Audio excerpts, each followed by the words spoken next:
Oke, udah pada ngumpul ya. Kayaknya kita mulai aja, nanti sambil menunggu teman-teman yang lain join. Selamat pagi Sobat Interest semuanya, selamat datang. Apa kabar semuanya? Semoga kita sehat-sehat ya. Dan tentunya sedang beraktivitas, bekerja di kantor. Terlebih untuk para pengelola keuangan nih, selamat berjuang pagi ini. Oke, selamat datang di IG Live KPPN Gunung Sitoli. Ini adalah pertama kalinya KPPN Gunung Sitoli melakukan Instagram Live dengan tajuk Shine, sharing informasi dan edukasi. Di sini kita akan berbincang-bincang dengan santai tentang pengelolaan keuangan negara yang mungkin saking banyaknya ya topiknya tidak bisa hanya dibahas di forum formal seperti di FGD, sharing session. Jadi mudah-mudahan dengan melakukan Instagram Live ini informasi-informasi penting dapat diakses oleh Satker, oleh Sobat Interest semuanya, dimanapun dan kapanpun. Jadi informasinya itu lebih enak gitu loh, semua orang bisa dapat gitu. Oke, pada hari ini kita akan berbincang-bincang. Ini adalah episode pertama loh Shine ini. Jadi makasih ya teman-teman yang sudah join. Kita akan membahas tentang budaya anti gratifikasi dan penanganan pengaduan di KPPN Gunung Sitoli. Sebelum kita mulai, mungkin kita perkenalan dulu ya. Perkenalkan, saya Vincentia Dian Priliantihia. Saya biasa dipanggil Vincent dan saat ini bekerja di Seksi Verifikasi Akuntansi dan Kepatuhan Internal KPPN Gunung Sitoli. Pada hari ini saya tidak akan sendiri, saya akan ditemani oleh Kepala Seksi saya, Bapak Asep Rudi, yang akan memaparkan kepada kita semua tentang budaya anti gratifikasi ini dan kemana sih kita harus mengadukan jika misalnya Satker atau Sobat Interest semua mengetahui praktik gratifikasi yang terjadi khususnya di lingkup KPPN Gunung Sitoli. Oke, saya lihat dulu ya, Pak Asep sudah bersama kita kah? Oh, sudah, tadi sudah wave ya.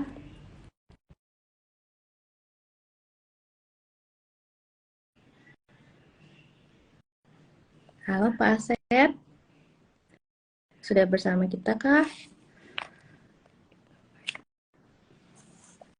Oke, Oh, selamat Pak pagi, Asep, Vincent.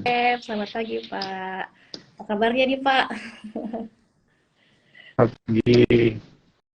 Sehat, sehat, Sehat ya? Vincent. Oke Pak. Mungkin Ya, sebelum kita langsung ke topik yang seriusnya ya Pak ya, mungkin kita mau dengar ya. dulu nih kesan dari Pak Asep untuk episode pertama Shine ini. Gimana nih Pak? Oh, iya. Ah, Jadi juga ya Pak jadinya. campur aduk ya. Nah, gimana? Eh, Excited ya. Tapi ada gugup ya. Saya serasa banget deh karena pertama kali, live seperti ini dan terang bukan sesuatu yang biasa bagi saya. Tapi Iya, karena kita merasa ini penting ya, Vincent. Jadi ya, mari kita apa namanya? Ya kita lakukan lah ini dengan mudah-mudahan dengan senang hati ya, mudah-mudahan bermanfaat gitu. ya Pak. Juga melihat demografi Satker kita kan sudah banyak yang milenial ya Pak ya. Dan mestinya sosial media ini sesuatu yang paling gampang untuk diakses oleh para sobat interest kita, oleh Satker-Satker. Jadi mudah-mudahan coveragenya dengan menggunakan live Instagram ini lebih luas gitu ya Pak ya. Oke Pak. Ya, saya rasa itu memang kita ini ya, kita cari. Gimana Pak? Agak kurang bagus ini sinyalnya mungkin. Oh, ya saya rasa memang itu yang kita harapkan ya, Ya Vincent. Pak, betul. Mudah-mudahan semakin beragam nih apa namanya media belajar dan media informasi kita dan semakin luas, mudah-mudahan jangkauan kita nih, terutama ke teman-teman yang di Satker. Ya, Pak, betul Pak. Oke Pak, kita langsung aja ya Pak ke topiknya pembahasan kita pada hari ini. Mhm. Kita membahas tentang budaya anti gratifikasi dan penanganan pengaduan di KPPN Gunung Sitoli. Nah, kata gratifikasi ini sebenarnya sesuatu yang sangat sering didengarkan, digaung-gaungkan di berbagai media.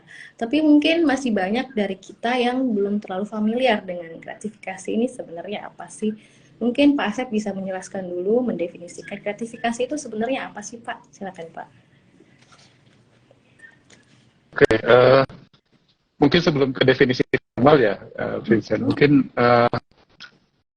kalau kita dengar kata gratifikasi itu rasanya mungkin kita juga sering mendengar kata misalnya seperti uh, grateful atau gratitude atau apa dan sebagainya gitu. Yang intinya adalah sebenarnya gratifikasi itu adalah ada kaitannya atau erat kaitannya dengan apa namanya rasa terima kasih begitu ya. Jadi memang itu wujud apa semacam bersyukur, semacam berterima kasih gitu atas mungkin sesuatu yang kita apa namanya kita dapatkan gitu.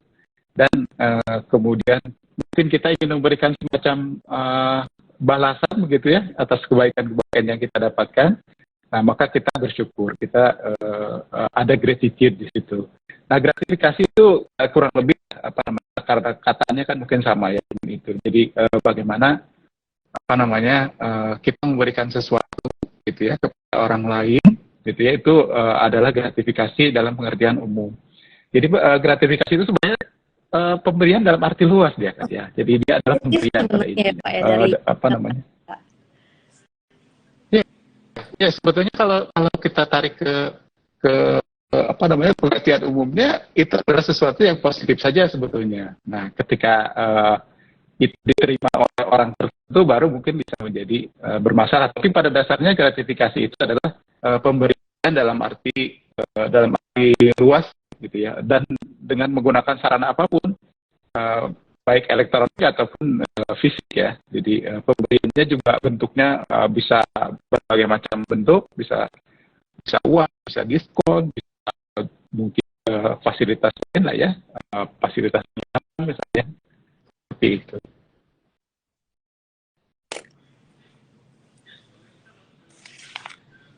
Oke, baik Pak. Mungkin bisa sekaligus Pak. Jadi kalau misalkan gratifikasi ini dalam hubungannya dengan pekerjaan kita itu seperti apa ya Pak? Kalau tadi kan kita sudah tahu gratifikasi itu sebenarnya dari akar katanya hal yang baik ya mengucapkan terima kasih. Nah, kenapa dalam hal bidang profesional gitu ya, gratifikasi ini seperti dihubungkan dengan aspek negatif? Mungkin bisa Bapak jelaskan seperti apa Pak?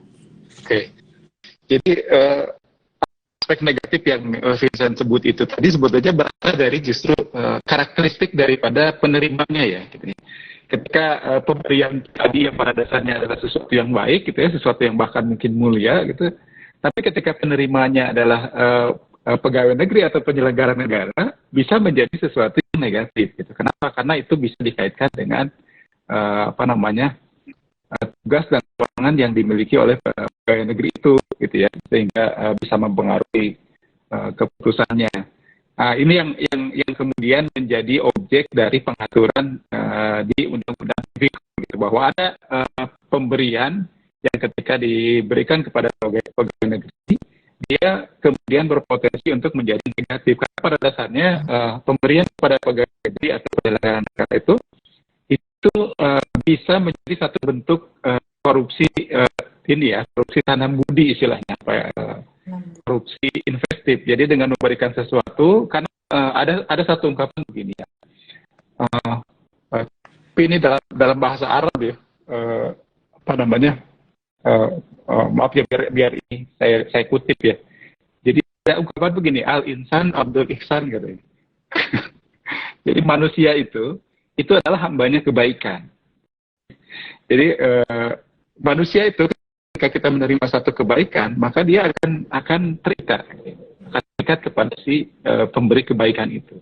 Nah, saya rasa ini perspektif yang bagus ya dari kita memahami apa namanya kenapa gratifikasi itu kemudian menjadi satu objek yang diatur dan ya diatur dalam pengertian dibatasi gitu ya, dibatasi karena tadi itu pada dasarnya pemberian ini walaupun pada dasarnya adalah sesuatu yang positif, tetapi ketika diterima oleh seorang pegawai negeri atau penyelenggara negara, itu berpotensi kemudian mengikat gitu ya, si penyelenggara negara ini kepada pemberinya gitu. Nah, maka kemudian diatur gitu ya.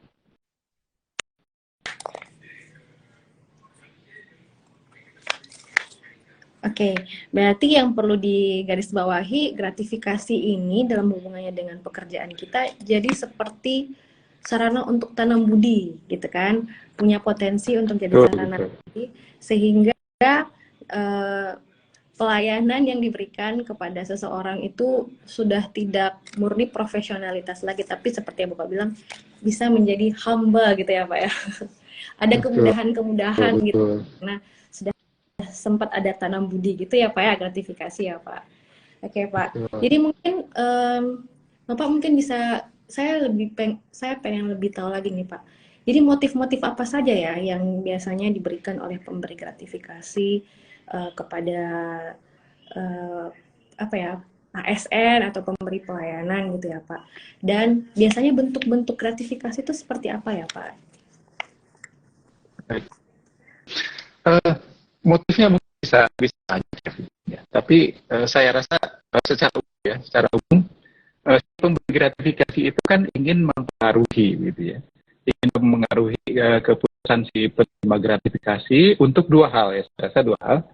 Pertama, apakah itu untuk melakukan sesuatu, sebaliknya untuk tidak melakukan sesuatu yang sesuai dengan kehendak si pemberi gratifikasi gitu ya. Jadi dalam hal ini misalnya ketika kita pelayanan masyarakat kan bisa dikatakan adalah pencairan dana ya. Nah, ketika misalnya satuan kerja itu mengajukan perintah pencairan dana yang itu adalah objek pengujian gitu ya, pengujian dari kita yang output terakhir dari pengujian itu adalah menerima atau menolak, maka pemberi gratifikasi itu tentu menginginkan itu diterima kalau itu pemberi gratifikasi adalah satuan kerja. Nah, pemberian itu dimaksudkan untuk mempengaruhi pembuat putusan dari KPN, dalam hal ini adalah misalnya kepala seksi PDMS dan ya kepala seksi bank gitu ya, untuk menerima gitu, menerima pengajuan itu gitu ya. Atau misalnya ketika gratifikasi itu diberikan oleh seseorang yang misalnya dalam proses apa namanya penanganan pelanggaran disiplin misalnya gitu ya. Ketika seseorang itu misalnya diduga melakukan pelanggaran disiplin, lalu kemudian dilakukan apa namanya sidang misalnya gitu ya, lalu dia memberikan sesuatu, gitu. Suatu harapan dia tentu adalah untuk supaya pejabat yang berwenang di dalam masa pegawaian itu tidak melakukan sesuatu, gitu ya. Sesuatu itu misalnya memberikan hukuman atau menentukan hukuman disiplin. Nah, jadi motif umumnya adalah berkaitan dengan pengambilan keputusan yang dilakukan oleh pejabat pejabat negara, apakah itu yang keputusan yang menguntungkan atau keputusan yang tidak menguntungkan. Ketika berkaitan dengan keputusan yang menguntungkan, berarti yang diharapkan adalah dia melakukan itu, gitu. Atau kalau itu berkaitan dengan keputusan yang tidak menguntungkan bagi pemberi gratifikasi, maka yang diharapkan adalah agar si pembuat keputusan ini tidak melakukan keputusannya itu. Saya rasa itu motif umumnya ya, Vincent. Ya, Pak. Jadi saya ada menarik Pak, Bapak tadi menyampaikan bahwa gratifikasi ini ada hubungannya dengan menguntungkan salah satu pihak atau satu atau dua atau beberapa pihak. Berarti sebenarnya gratifikasi ini ada juga dong Pak ya hubungannya dengan korupsi. Karena kan kalau korupsi kan kalau kita lihat definisinya adalah tindakan yang merugikan negara dan memberikan keuntungan kepada menguntungkan pribadi atau orang lain gitu. Berarti gratifikasi ini apakah memang ada hubungannya dengan korupsi atau seperti apa ya Pak? Betul, Vincent. Jadi Undang-Undang Nomor 20 Tahun 2021 tentang tindak pidana korupsi ya menjadikan gratifikasi ini satu bentuk daripada tindak korupsi, gitu, tindakan korupsi. Kalau kita lihat ya, gratifikasi ini sebenarnya apa namanya pintu masuk, gitu ya, pintu masuk untuk satu bentuk tindak pidana korupsi yang cukup ya, cukup berbahaya ya, yaitu penyuapan gitu. Jadi gratifikasi itu ketika dia diterima oleh pegawai negeri atau penyelenggara negara, lalu itu berkaitan dengan tugas dan tanggung jawabnya, nah, maka itu disuap gitu ya, jadi apa namanya sesuatu yang gratifikasi itu kan tadinya aslinya sebetulnya adalah cuma-cuma ya, Iya, aslinya asalnya itu cuma-cuma gitu. Tetapi ketika yang menerima itu memiliki suatu kekuasaan gitu ya, untuk membuat keputusan, lalu kemudian dia menjadi tidak cuma-cuma lagi gitu. Nah, ketika dia sudah ada transaksional itu gitu ya, ada apa namanya, ada motif yang diinginkan ya, yang tujuannya adalah memperoleh keuntungan tadi itu, lalu diterima oleh penyelenggara negara gitu ya. Itulah jadi kemudian menjadi satu bentuk korupsi yang namanya suap. Itu bentuknya macam-macam, bentuk pemberian itu bisa macam-macam ya. Bahkan saya rasa bentuknya itu berevolusi ya dari waktu ke waktu ya. Yang umum ya tentu saja berian uang ya, ketika apa namanya dia karena uang itu adalah sesuatu yang barangkali ya satu bentuk apa namanya benefit yang secara umum diterima oleh orang. Semua orang membutuhkan itu gitu. Tapi sebetulnya ada beberapa bentuk korupsi yang misalnya dia menyamarkan gitu ya, menyamarkan bentuk pemberian itu, misalnya berupa fasilitas ya.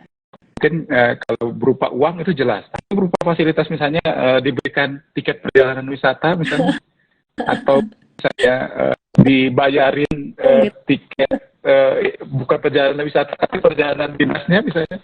Nah, itu umum ya terjadi zaman dulu ya. Zaman dulu, mudah-mudahan saat ini kita semakin concern dengan masalah ini. Kita mampu mendeteksi segala macam bentuk gratifikasi. Bahkan ya mohon maaf misalnya dalam bentuk-bentuk yang lebih tidak mainstream ya, itu ada juga ya, misalnya ada gratifikasi itu bisa juga dalam bentuk ini loh, dalam bentuk misalnya pemberian apa namanya hubungan baik dan seperti misalnya ya mohon maaf ya, zaman dulu itu misalnya ada kadang-kadang orang itu misalnya apa namanya mendapatkan pekerjaan, menjodohkan gitu ya. Menjodohkan salah satu anggota keluarganya dengan apa namanya, dengan pegawai misalnya, dengan harapan bahwa ketika sudah menjadi keluarga nanti apa yang apa namanya menjadi proyeknya gitu itu bisa dimudahkan gitu. Nah, itu bisa seperti itu. Bahkan misalnya ada yang mungkin di situ ada nuansa ini juga apa namanya pelanggaran susila juga misalnya gitu ya. Kan bisa juga apa namanya gratifikasi itu dalam bentuk misalnya ya mohon maaf ya, misalnya bentuk-bentuk berbagai macam bentuk kesenangan lah apa yang ditawarkan kepada negara itu. Dan itu sebenarnya kalau kita bicara gratifikasi dan ini karena kita bicara dalam konteks penyelenggara negara, kemudian kita fokus pada praktek penyelenggara negara gitu. Tapi sebenarnya praktek gratifikasi itu jangan lupa loh, itu adalah satu kejahatan gitu ya, yang ada di mana-mana gitu, tidak hanya di pemerintahan gitu, bahkan di swasta itu biasa. Misalnya kalau ada orang yang punya proyek tertentu gitu, menawarkan proyek tertentu ke perusahaan, saya katakan perusahaan membutuhkan pekerjaan IT misalnya, jaringan misalnya gitu, si perusahaan penyedia ya itu umum juga mereka menyuap gitu. Bukan umum ya, maksud saya itu bisa gitu, bisa terjadi juga memberikan gratifikasi seperti itu. Dan gratifikasi itu bisa juga dalam bentuk entertainment gitu. Bisa ya dalam bentuk hiburan, apapun yang apa namanya kita ada istilah misalnya ketika ada satu petinggi dari satu institusi lah, institusi yang misalnya dia punya kepentingan di situ, kemudian dia mengentertain orang itu dengan harapan ketika misalnya ada satu proyek yang dia ajukan itu akan dimudahkan, itu akan dilancarkan. Ini memang bentuk gratifikasi itu sangat cair ya sebenarnya. Bisa bentuk apa saja, tidak harus uang, tidak harus berbentuk fisik, ya. Dia bisa berupa ya keuntungan yang bisa diperoleh secara umum gitu ya. Apakah itu keuntungan dalam bentuk materi ataupun imateri gitu. Jadi hati-hati gitu, gratifikasi itu bisa datang kepada kita dalam berbagai macam bentuk dengan berbagai macam motif gitu. Jadi ya hati-hatilah. Ya Pak. Jadi memang ya perlu awareness ya Pak tentang gratifikasi ini. Jangan sampai kita berada di pihak pemberi atau penerimanya gitu ya Pak ya. Nah, Pertanyaan selanjutnya Pak, jadi kan kalau misalkan kita di posisi kita menerima gratifikasi gitu ya, dan kita sadar wah ini gratifikasi ini berbahaya gitu ya, atau kita melihat ada praktik gratifikasi, apa yang harus kita lakukan Pak? Oke, pertama, eh, apabila kita misalnya diberikan gratifikasi gitu ya, apa yang harus dilakukan? Jadi standarnya itu, pertama gratifikasi itu harus ditolak. Jadi itu ibaratnya harga matinya itu gratifikasi itu harus ditolak. Itu. Jadi apapun itu bentuknya gitu, harus ditolak ya, harus ditolak. Tapi kan kita harus realistis ya bahwa mungkin ada situasi tertentu di mana kita tidak bisa menolak. Gitu ya. Misalnya begini, misalnya gratifikasi yang diberikan atau disampaikan kepada anggota keluarga kita. Ya, jadi tidak langsung kepada kita, tapi anggota keluarga kita mungkin tidak se-aware kita. Lalu misalnya diterima saja gitu, diterima saja oleh anggota keluarga kita. Atau misalnya anggota keluarga kita mungkin idealnya kan mereka mengkonfirmasi ya, misalnya ketika ada pemberian atau ada kiriman untuk kita disampaikan kepada anggota keluarga kita, dia melakukan konfirmasi. Tapi dalam situasi tertentu mungkin dia tidak bisa melakukan konfirmasi itu. Ataukah misalnya tidak sempat gitu. Nah, atau misalnya ada gratifikasi yang sifatnya itu terutama yang mungkin melalui sarana elektronik ya, misalnya seperti transfer. Transfer kan kita tidak bisa menolak ya. Jadi, kalau ada aja orang yang transfer ke nomor rekening kita, kalau dia tahu nomor rekening kita ya otomatis itu akan kita terima gitu. Ya, gitu misalnya apapun bentuknya lah, ya, apa namanya uang elektronik sekarang ya. Nah, kalau kita tidak bisa menolak ya dengan berbagai macam alasan, ada beberapa alasan di dalam undang-undang itu, dua diantaranya yang kita sebutkan tadi, yang lainnya misalnya apabila pemberian itu berasal dari institusi pemerintah yang lain yang kalau kita tolak misalnya kita khawatirkan mengganggu hubungan antar institusi, misalnya kalau ada, walaupun ini semestinya tidak ada ya, karena sesama institusi pemerintah kan semestinya sudah sama-sama aware ya, tapi kan kita harus selalu berpikir bahwa kemungkinan itu ada gitu, dan ketika itu terjadi apa yang harus dilakukan ya, ketika kita tidak bisa menolak maka kita laporkan ya, ada mekanisme tersendiri mungkin bahasannya di forum lain barangkali ya, mekanisme pelaporan gratifikasi, tapi intinya gratifikasi itu apabila tidak bisa kita tolak maka harus kita laporkan ya. Harus kita laporkan. Pelaporannya bisa melalui unit pengelola gratifikasi yang sekarang sudah ada di setiap ini ya, institusi pemerintah ya, setiap satuan kerja, setiap di KPN juga ada. Melalui UPG ya, unit pengelola gratifikasi, atau bisa langsung ke KPK ya, mana yang lebih nyaman. Endingnya laporan gratifikasi itu ke KPK karena penetapan status gratifikasinya itu nanti dari KPK, apakah itu status gratifikasi atau bukan gitu. Yang menarik dalam pelaporan ini saya rasa pertama di dalam laporan gratifikasi ini nanti pembuktian apakah itu gratifikasi atau bukan itu ada sudah menggunakan namanya pembuktian terbalik ya. Jadi ada yang pembuktiannya itu harus dilakukan oleh si penerima gratifikasi ya. Ya. Jadi ini ditentukan oleh nominal gratifikasi yang diterima. Jadi gratifikasi yang diterima di atas nominal tertentu, nah itu pembuktiannya itu nanti oleh penerima gratifikasi. Dan ini adalah satu sebenarnya di dalam ini ya, saya bukan ahli hukum, tapi saya sedikit banyak saya mengerti bahwa pada dasarnya kita itu kan sangka baik kepada orang, namanya praduga tak bersalah itu kan. Pada dasarnya kita menganggap semua orang itu tidak salah sampai kemudian peradilan gitu ya, atau media apapun di mana perbuatan orang itu dinilai, dalam hal ini misalnya penentuan status gratifikasi di KPK, kita itu seharusnya berprasangka baik bahwa itu bukan gratifikasi, kecuali bisa membuktikan bahwa itu gratifikasi. Nah, maka pembuktiannya itu ada di KPK, di UPG. Ya normalnya begitu. Itulah asas hukum ya sebenarnya. Tapi untuk beberapa perbuatan yang dianggap luar biasa, asas itu kemudian dilampaui. Gitu. Itu artinya tadi yang saya sebut itu pembuktian terbalik itu sebenarnya praduga bersalah. Ya, jadi pemberian gratifikasi dengan nilai tertentu di atas nilai tertentu itu dianggap gratifikasi. Dianggap gratifikasi kecuali bisa dibuktikan oleh sistem gratifikasi bahwa itu bukan gratifikasi. Nah, ini satu langkah ya, itu sama dengan TPPU, sama dengan pidana pencucian uang.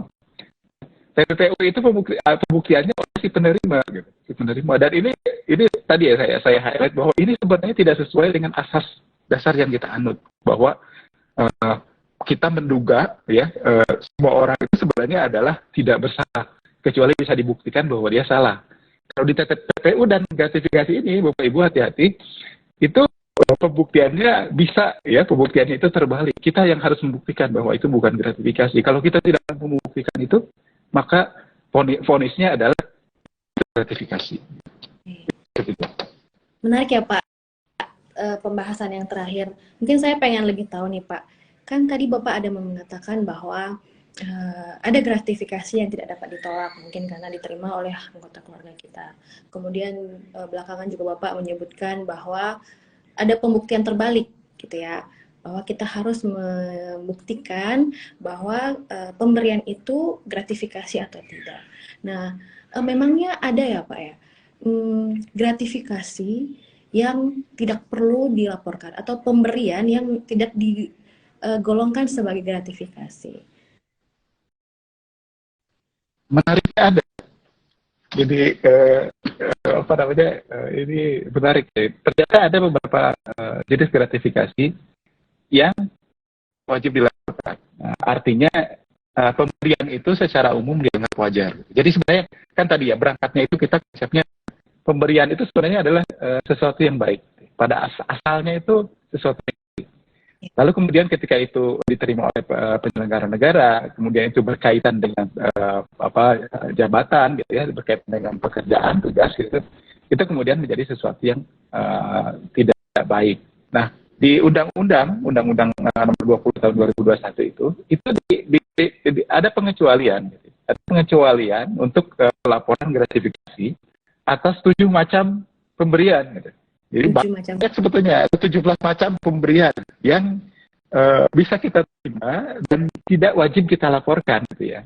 Macam-macam itu banyak, antara lain misalnya saya tidak sebutkan 17-nya, tapi secara umum saja, misalnya pemberian dalam keluarga atas misalnya kelahiran anak, kelahiran pernikahan dan sebagainya. Nah, itu pemberian yang dianggap wajar, tapi dibatasi nilainya, nilai sampai dengan nilai tertentu itu boleh diterima, atau keuntungan diterima, misalnya diskon di diskon di toko atau di tempat belanja, gitu ya, itu boleh diterima. Atau misalnya Bapak Ibu tergabung dalam koperasi, ya, kemudian menerima SHU, gitu, atau keuntungan lain yang secara umum itu dianggap wajar. Termasuk misalnya Bapak Ibu menerima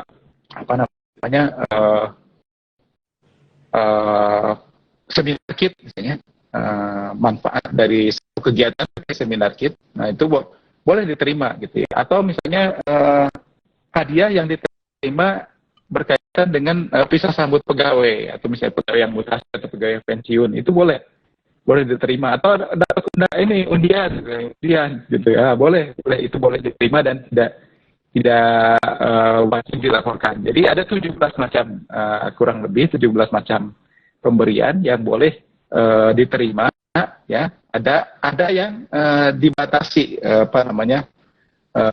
nominalnya, misalnya seperti tadi pemberian sesama rekan kerja dalam rangka pisah sambut dan sebagainya. Nah, itu dibatasi paling banyak itu 200.000 ya, 200.000 per orang, dan maksimal itu 1 juta. Jadi boleh nilainya 1 juta maksimal, tapi maksimal per orangnya itu 200.000. Ya.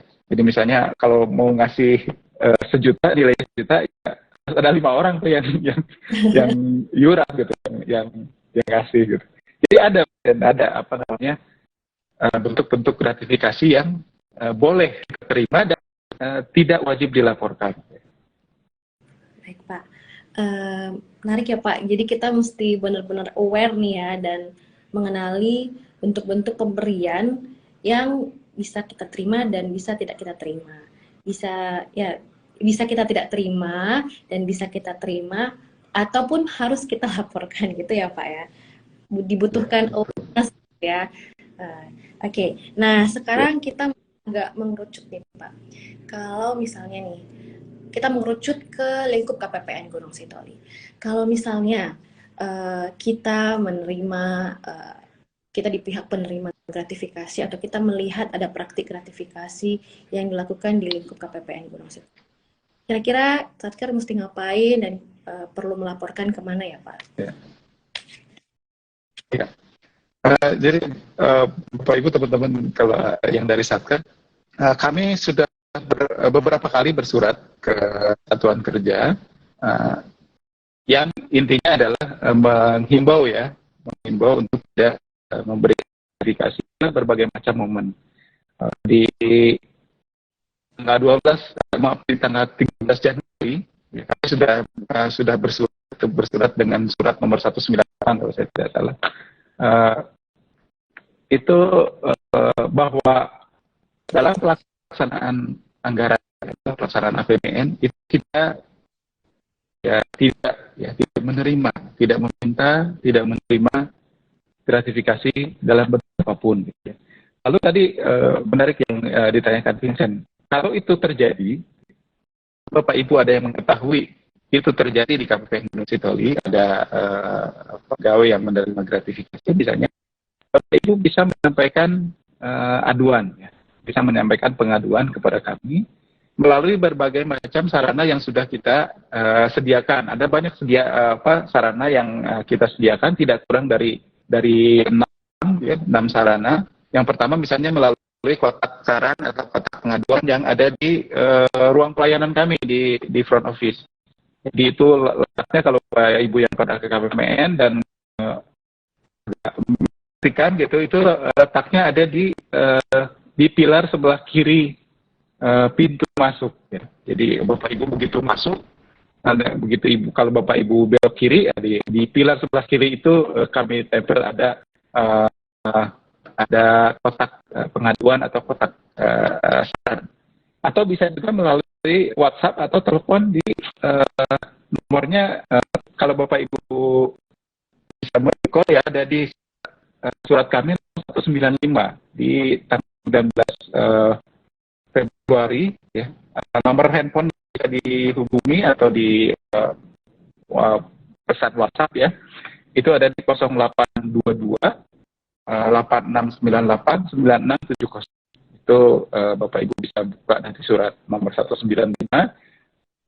Nomor ini dipegang langsung oleh pimpinan kami, oleh Pak Kepala KPPN ya. Jadi Bapak Ibu perlu takut itu akan jatuh ke tangan yang tidak berhak gitu ya. Jadi kami pastikan sarana kami seluruhnya sebetulnya semuanya itu secure ya, atau bisa melalui juga surat elektronik ke KI ya, ke kepatuhan internal di ki.kppn007@gmail.com ya, itu. Atau Bapak Ibu juga bisa melalui sarana yang dikelola langsung oleh kantor pusat Bapak Ibu, baik kantor pusat kamu di DJPB, kantor pusat kami yaitu si Pandu Pak, bisa diakses melalui pengaduan djpb.kemenq.go.id.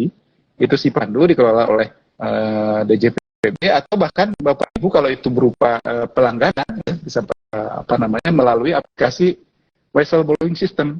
Jadi melalui WISE kami di alamat wise.kemenq.go.id. Ini dikelola langsung oleh Inspektorat Jenderal kami, Bapak Ibu. Jadi Bapak Ibu silakan apabila ada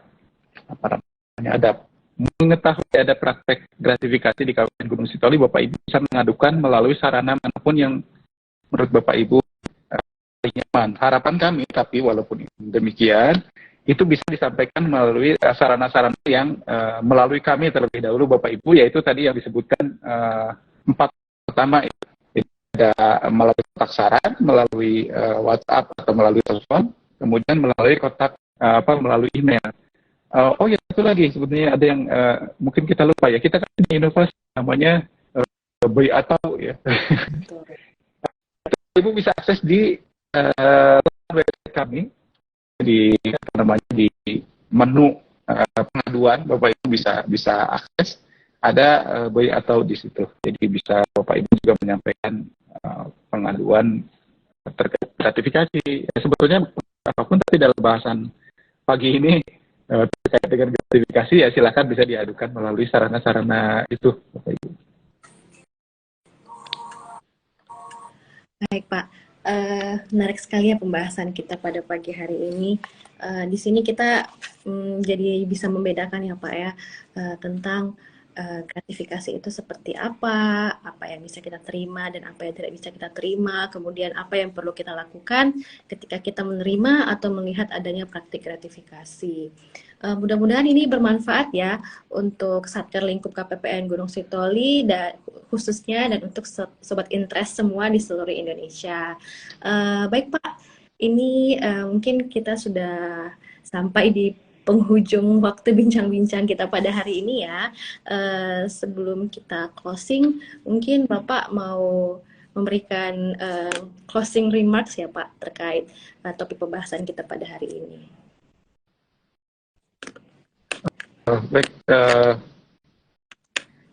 dari saya ya, pertama Bapak Ibu ini gratifikasi itu adalah satu pintu ya bagi masuknya praktek-praktek korupsi yang lainnya. Jadi Bapak Ibu, kalau kita buka pintu ini, maka korupsi lain juga akan bisa masuk. Jadi mohon ditutup pintu rapat-rapat ya.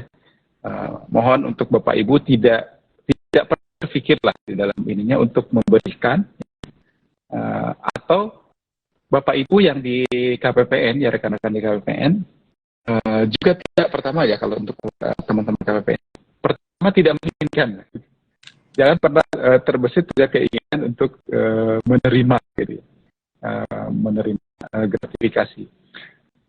Kedua, tidak meminta tentu ya, jadi jangan meminta, dan pun tidak meminta ya tetap akan diterima gitu.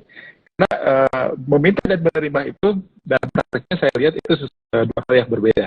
Jadi ada orang yang tidak meminta tapi menerima gitu. Nah, kita meminta tidak boleh, pun tidak meminta juga tetap kita tidak boleh menerima gitu ya. Kenapa tidak boleh menerima? Saya rasa pertama tadi highlight yang bagus sebetulnya dari Vincent tadi ya, bahwa menerima gratifikasi itu mengganggu profesionalitas. Ya. Jadi ketika kita menerima gratifikasi, maka hampir bisa dipastikan kualitas kerja kita itu akan menjadi buruk. Karena keputusan kita menjadi tidak independen, tidak objektif. Itu dari sisi profesionalitas. Kedua, ini juga bisa dilihat dari sisi harga diri kita. Ya. Kita kan harus punya dignity ya, bahwa saya akan membuat keputusan secara profesional berdasarkan pengetahuan, berdasarkan pengalaman, dan berdasarkan nilai yang kita percaya, bukan berdasarkan pada timbal balik yang kita terima. Ya.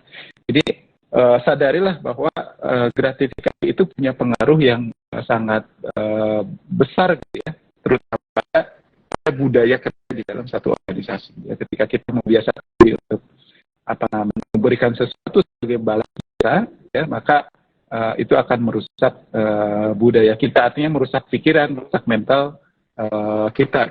Ya, ketika Bapak Ibu merasa senang dengan pekerjaan orang, gitu ya, maka bagi saya pemberian satu-satunya yang layak adalah pemberian ucapan terima kasih, itu saja. Gitu. Ucapan saja. Gitu ya. Tidak ada, untuk terima kasih itu hanya ucapan saja. Tidak ada uang terima kasih, tidak ada diskon terima kasih, tidak ada fasilitas terima kasih, hanya ucapan saja, gitu ya.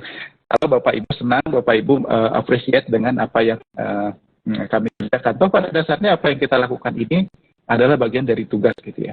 Jadi ketika kami mempermudah pekerjaan Bapak Ibu, maka pada dasarnya itu bukan kebaikan yang kami berikan kepada Bapak Ibu, tapi pada dasarnya itu adalah satu kebaikan yang kami lakukan untuk memberi tugas itu, yaitu negara. Jadi Bapak Ibu sama sekali sebetulnya tidak punya kewajiban secara secara formal ataupun secara etis untuk apa namanya, berterima kasih gitu ya. Sebagai manusia yang beradab, ya kita tentu ketika kita memperoleh sesuatu yang menyenangkan, kita akan mengucapkan terima kasih dan merasa cukuplah dengan mengucapkan terima kasih saja tulus begitu ya. Ucapan terima kasih yang tulus dari Bapak Ibu itu adalah penghargaan yang cukup saja bagi kita ya, insan yang bekerja di KPN Gunung Sitoli. Saya rasa itu mungkin Vincent yang mudah-mudahan menjadi pengingat bagi kita semua. Ya, kita sebenarnya sudah dimulai dari dulu ya Pak, sudah menormalisasi mengucapkan terima kasih saja ya Pak. Terima kasih saja itu pun sudah cukup ya Pak, tanpa harus ada merasa bertanggung jawab secara etika dan formal untuk memberikan lebih dari kata ucapan terima kasih. Baik, terima kasih Pak Asep untuk waktunya yang diberikan kepada kita untuk bersharing tentang informasi terkait gratifikasi ini. Mudah-mudahan juga topik pembahasan kita hari ini akan menjadi insight baru ya Pak ya, untuk rekan-rekan Satker lingkup KPPN Gunung Sitoli dan Sobat Interest semua, karena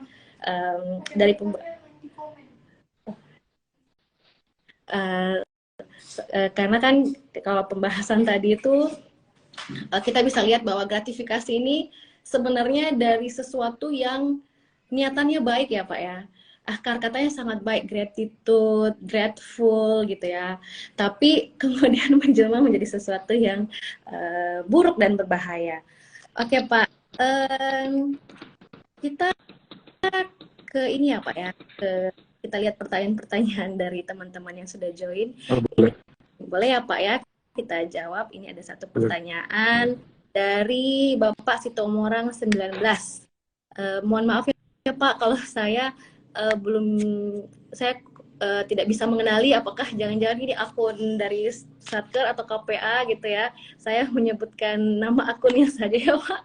Ini dari Bapak Sitomorang 19. Menerima dana sosial sesuai ADART dari paguyuban kegiatan suka duka lebih dari 1 juta. Apakah dilaporkan juga Pak? Mungkin bisa dijawab Pak. Baik. Betul ya, jadi ini termasuk bentuk gratifikasi yang dianggap wajar sampai batas nominal tertentu ya Bu ya. Jadi memang itu dibatasi nominalnya Pak. Ya sekali lagi memang ini kita kadang-kadang misalnya kan terjebak dengan ini kan sosial, ini kan satu kebiasaan ada dan sebagainya gitu ya. Jadi sebetulnya kita sudah moderat dalam hal ini. Saya rasa bahwa pemberian sampai dengan batas tertentu atau dalam bentuk tertentu dianggap wajar gitu ya di dalam masyarakat secara umum itu dibolehkan. Tapi memang ya gitu ya, kita juga harus sadari bahwa ada kemungkinan pemberi gratifikasi itu juga menggunakan bentuk-bentuk itu untuk menyamarkan maksud aslinya gitu ya. Jadi misalnya kalau kita pada penyelenggara negara ya, misalnya ada penyedia jasa, dia tergabung di dalam satu komunitas tertentu atau di dalam satu paguyuban tertentu gitu ya. Lalu kemudian dia berniat untuk memberikan suap kepada kita, dia bisa menyamarkannya dalam bentuk pemberian dari paguyuban itu, dari komunitas itu gitu ya. Jadi tetap memang kita harus berhati-hati, dan bentuk kehati-hatian itu di dalam hal ini diwujudkan dalam bentuk pembatasan dari nominalnya gitu ya. Jadi nominalnya memang dibatasi untuk disampaikan pemberian sampai dengan 200.000 per orang ya. Kalau dia kolektif boleh kita terima sampai dengan 1 juta rupiah ya. Jadi misalnya kalau satu paguyuban kan banyak, mungkinnya mereka iuran 10.000 gitu satu orang, tapi anggotanya ada 1.000 gitu kan jadi 10 juta gitu ya. Dan ini kena di maksimalnya gitu ya.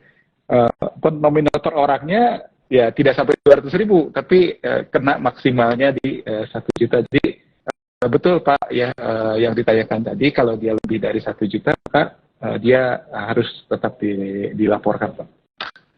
Baik Pak, terima kasih Pak Asep untuk penjelasannya. Kira penjelasannya sudah cukup jelas ya Pak ya. Baik Pak, walaupun tadi sudah sempat closing remarks, tapi kemudian saya baru sadar kalau ada satu pertanyaan di kolom komentar, jadi kita jawab dulu. Nah sekarang nih kita benar-benar closing nih Pak. Oke, Ya, terima kasih Pak, Pak Asep yang sudah menyempatkan waktu untuk bercerita, berbincang-bincang dengan kita. Terima sama-sama. untuk rekan-rekan Satker Lingkup KPPN Gunung Sitoli dan Sobat Interest semua yang sudah join dan bersama-sama dengan kami dalam perbincangan hari ini. Terakhir dari kami, jangan lupa follow terus KPPN Gunung Sitoli dan pantengin postingan-postingan KPPN Gunung Sitoli karena akan banyak sekali informasi-informasi yang akan dibagikan melalui laman Instagram KPPN Gunung Sitoli. Akhir kata, terima kasih atas kebersamaan kita pada hari ini. Kita bertemu kembali dalam episode-episode Shine, sharing informasi dan edukasi selanjutnya. Terima kasih, selamat siang ya Ahobo. Terima kasih Bapak Ibu. Terima kasih Pak Asep, terima kasih semuanya. Terima kasih Vincent dan teman-teman.